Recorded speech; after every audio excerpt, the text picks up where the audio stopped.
చాలామంది కార్యకర్తలంతా కూడా ఇప్పటికే ఎదురు చూస్తున్నారు. హరీష్ రావు ఏం మాట్లాడబోతున్నారు, ఏం చెప్పబోతున్నారు. సిటీ విచారణకి వెళ్లే ముందు ఇప్పటికే ఇంటి దగ్గర ప్రెస్ మీట్లో మాట్లాడారు. సో ఇక్కడ నందినగర్ నుంచి కూడా కేటీఆర్ మరి కాసేపట్లోనే బయలుదేరి రాబోతున్నారు. ఇక్కడ కేటీఆర్తో భేటీ అనంతరం హరీష్ రావు జూబ్లీహిల్స్లో ఉన్నటువంటి పోలీస్ స్టేషన్కి సిట్ కార్యాలయానికి చేరుకోబోతున్నారు. సో భారీ నాయకత్వ గణంతో భారీ కాన్వాయ్తో హరీష్ రావు రాబోతున్నారు. ఎస్, మనం చూడొచ్చు హుజరాబాద్ ఎమ్మెల్యే పాడి కౌశిక్ రెడ్డి కూడా ఇప్పుడే చేరుకున్నారు తెలంగాణ భవన్కి. హరీష్ రావు కూడా తెలంగాణ భవన్కి చేరుకున్నారు. సో ప్రస్తుతానికి జనాల మధ్యలో అక్కడ ఉన్నారు. పాడి కౌశిక్ రెడ్డి అయితే ఇప్పటికే చేరుకున్నారు.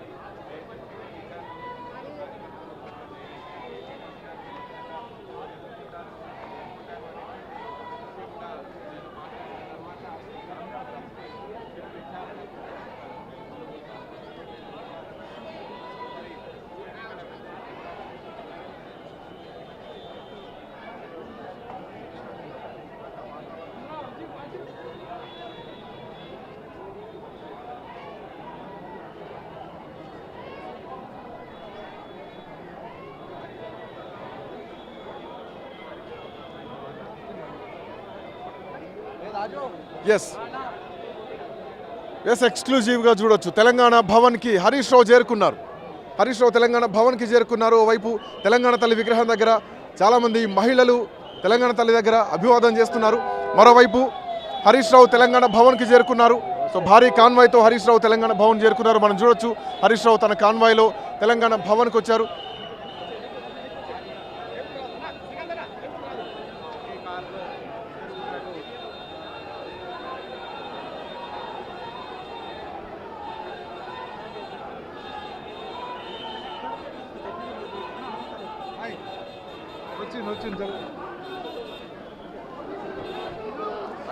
ఎస్, తెలంగాణ భవన్కు హరీష్ రావు చేరుకున్నారు. తన కాన్వాయ్ ఇప్పటికే హరీష్ రావు కాన్వాయ్ వచ్చేసింది. హరీష్ రావు కూడా తెలంగాణ భవన్కు చేరుకున్నారు. మనం చూడొచ్చు వేలాది మంది కార్యకర్తలతో ప్రస్తుతానికి తెలంగాణ భవన్కి అయితే హరీష్ రావు చేరుకున్నారు. సో హరీష్ రావు మరి కాసేపట్లోనే బండి దిగబోతున్నారు. జై తెలంగాణ నినాదాలతో హరీష్ మద్దతుదారులంతా కూడా నినాదాలు చేస్తూ హరీష్ రావుకు స్వాగతం పలుకుతున్నారు. సో హరీష్ రావు తెలంగాణ భవన్కు చేరుకున్నారు. దాసో శ్రవణ్ గారు మనతో దాసో శ్రవణ్ అన్న